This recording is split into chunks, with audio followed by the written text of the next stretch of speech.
প্রথম দফার নির্বাচন শেষ, দ্বিতীয় দফার নির্বাচন 29শে এপ্রিল। এবারে নোয়াপাড়া কেন্দ্র কিন্তু যথেষ্ট নজর কাড়া, আর সেখান থেকে কংগ্রেসের প্রার্থী অশোক ভট্টাচার্য। অশোকদা, অনেক ধন্যবাদ আমাদেরকে এই কাজের মধ্যেও সময় দেওয়ার জন্য। প্রথমেই যে জিনিসটা জিজ্ঞেস করব যে লড়াই কতটা কঠিন। দেখুন, আমাদের কাছে সমস্ত নির্বাচনটাই একটা রাজনৈতিক সংগ্রাম। আলাদাভাবে কোনো লড়াই কঠিন, আলাদাভাবে কোনো লড়াই সহজ, এরকম ভাবার তো কোনো ব্যাপার নেই। তবে আমাদের লড়তে হচ্ছে সামগ্রিকভাবে কর্পোরেট মিডিয়ার বিরুদ্ধে, ফান্ডিংয়ের বিরুদ্ধে, কর্পোরেট ফান্ডিংয়ের বিরুদ্ধে, প্রশাসনের বিরুদ্ধে। এই সামগ্রিকভাবে যে লড়াইটা, সারা ভারতবর্ষে আমরা একটা কঠিন লড়াই লড়ছি। এই লড়াইটাও তারই একটা অংশ, আলাদা রকম কোনো কিছু ব্যাপার নয়।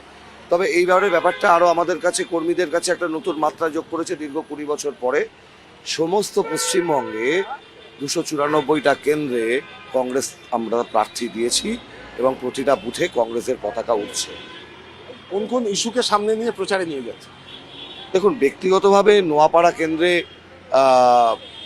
কংগ্রেসের আমলেই যা উন্নতি হওয়ার হয়েছে, সারা পশ্চিমবঙ্গের ক্ষেত্রেও আমি দেখলেন এই বক্তব্য রাখলাম, আমি শহীদ মিনার ময়দানে একই কথাই আমি বলেছি যে যা কিছু উন্নয়ন তো কংগ্রেসের আমলে, তারপরে একে একে নিভিছে দেউটি, আর তৃণমূলের আমলে তো সবটাই চৌপাট হয়ে গেছে।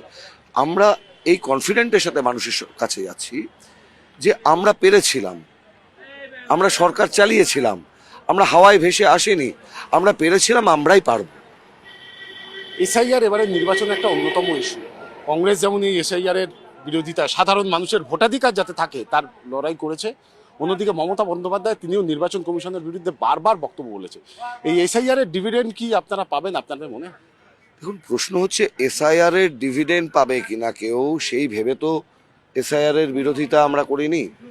আমরা এই কথা বলতে চেয়েছি যে ভোটার তালিকা স্বচ্ছ হোক, কিন্তু ভোটার তালিকা স্বচ্ছ করার যে প্রক্রিয়া, সে প্রক্রিয়া যদি রাজনৈতিক উদ্দেশ্য প্রণোদিত হয়, সে প্রক্রিয়ার মধ্যে যদি কোনো ডিসক্রিমিনেশন থেকে থাকে এবং বেছে বেছে যদি বর্ণ হিন্দু, বেছে বেছে যদি সংখ্যালঘু মানুষদের নাম এবং বৈধ নাগরিকদের নাম বাদ দেওয়া হয়, কংগ্রেস কিন্তু শেষ পর্যন্ত লড়ে যাবে।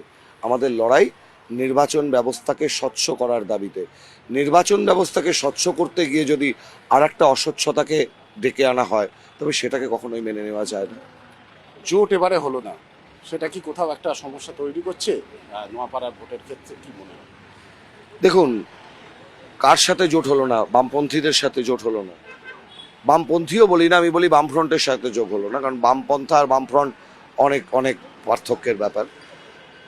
294টা কেন্দ্রে কংগ্রেসের কর্মীরা দীর্ঘ একটা আলোচনার প্রক্রিয়ার মাধ্যমে, থিসিস অ্যান্টিথিসিসের মাধ্যমে, সেখান থেকে সিনথেসিস, সমস্ত আলোচনা এক করে তারপরে আমরা একা চলার সিদ্ধান্ত নিয়েছি। কারোর কোনো ব্যক্তিগত সিদ্ধান্তের ব্যাপার নয়। আমরা বহুত্ববাদে বিশ্বাস করি, আমরা দলের আভ্যন্তরীণ গণতন্ত্রে বিশ্বাস করি। এই বহুত্ববাদ কিংবা আভ্যন্তরীণ গণতন্ত্র শুধু মুখের কথা নয়, নিজের ঘরেও করে দেখাতে হয়। তাই আমার নিজের ঘরে, অর্থাৎ কংগ্রেসের নিজের ঘরের যে বহুত্ববাদ, যে আভ্যন্তরীণ গণতন্ত্র, তাকে গুরুত্ব দিয়েই কংগ্রেস একলা চলার সিদ্ধান্ত নিয়েছে। আপনার বিরুদ্ধে একাধিক প্রার্থী রয়েছে এবং নোয়াপাড়াতেই সম্ভবত মঞ্জু বসুর যে ঘটনা, সেই ঘটনা অবধি ঘটেছে। আপনার বিরুদ্ধে যে যারা প্রার্থী রয়েছে তাদের সম্পর্কে আপনার কোনো মন্তব্য? আমার কারোর সম্পর্কে কোনো কিছু মন্তব্য নেই। এটা কারোর সাথে কারোর ব্যক্তিগত লড়াইয়ের ব্যাপার হচ্ছে না, এটা রাজনৈতিক বিচারধারার লড়াই।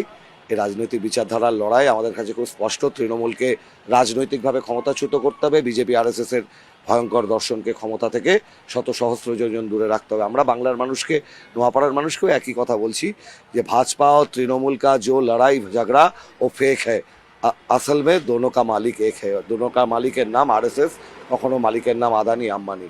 তাই লড়াইটা তৃণমূল বিজেপির বিরুদ্ধে আমাদের সমান। সঙ্গে একটা প্রশ্ন রাজাদা বলেই বলছি, যে বক্তব্যের মধ্যে এই যে আভ্যন্তরীণ গণতন্ত্র, বহুত্ববাদ, সংগঠিত লড়াই, এই শব্দগুলো জেনারেলি বামপন্থীদের শব্দ। অশোক ভট্টাচার্য বা রাজা ভট্টাচার্য, তিনি কি কংগ্রেসের মধ্যে বামপন্থী? বহুত্ববাদ ভারতবর্ষের সংবিধানের একটা নির্যাস। ভারতবর্ষের সংবিধান যারা রচনা করেছেন তাদের মধ্যে কজন কমিউনিস্ট পার্টি করার লোক ছিলেন? কজন ছিলেন?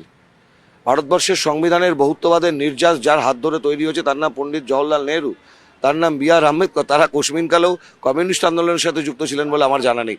আসলে বহুত্ববাদ, আভ্যন্তরীণ গণতন্ত্র সবটাই কংগ্রেসের ব্যাপার। এ মাটিতে কংগ্রেসের চেয়ে বড় কে আছে বামপন্থী? জওহরলাল নেহরুর চেয়ে বড় বামপন্থা কথা কে বলেছেন? সমাজতান্ত্রিক কথা কে বলেছেন? দেখুন, কমিউনিস্ট হওয়া এক জিনিস, বামফ্রন্ট হওয়া এক জিনিস, বামপন্থা অন্য জিনিস। এ বাংলার মাটিতে 500 বছর আগে বামপন্থাকে মানে প্রাতিষ্ঠানিকভাবে নয় কিন্তু সামাজিকভাবে বামপন্থী জীবনচর্চা দেখিয়ে গেছেন শ্রী চৈতন্যদেব। তা তিনি কি ভারতের কমিউনিস্ট পার্টি মার্ক্সবাদী করতেন নাকি? ধন্যবাদ, চলুন। আরো একটা আচ্ছা, বিষয় ভাই, যেটা আমার- এই মুহূর্তে এই যে দাবদাহ চলছে তার মধ্যে স্বাভাবিকভাবে কিছুটা মেনটেন করতে হচ্ছে, ডায়েটের ক্ষেত্রে কিছু মেনটেন করতে না না, কোনো কিছু ব্যাপার নেই ভাই, আমরা কোনো সেলিব্রিটি নয়, মাঠে ময়দানে চষে বেড়ানো মানুষ, মাথার উপরে সূর্য, আর ওর কি বলে ওই রোদে জলে বৃষ্টিতে ভেজা মানুষ। আমাদের আবার ডায়েটের কি ব্যাপার আছে, ওসব আমি কখনো করি না। শেষ প্রশ্ন, জেতার ব্যাপারে কতটা আত্মবিশ্বাস? দেখুন, জেতার ব্যাপারে 100% আশাবাদী, কিন্তু জিতবই এই কথা বলার মধ্যে একটা ঔদ্ধত্য লুকিয়ে থাকে। আবার বলছি, ভারতবর্ষের সংসদীয় গণতন্ত্রের শেষ কথা হচ্ছে ভারতবর্ষের জনগণ।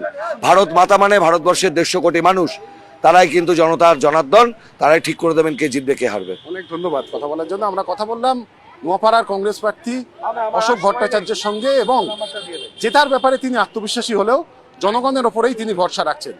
ক্যামেরায় বরুণ ভান্ডারীর সঙ্গে চরণ চক্রবর্তী, কেটিভি বাংলা।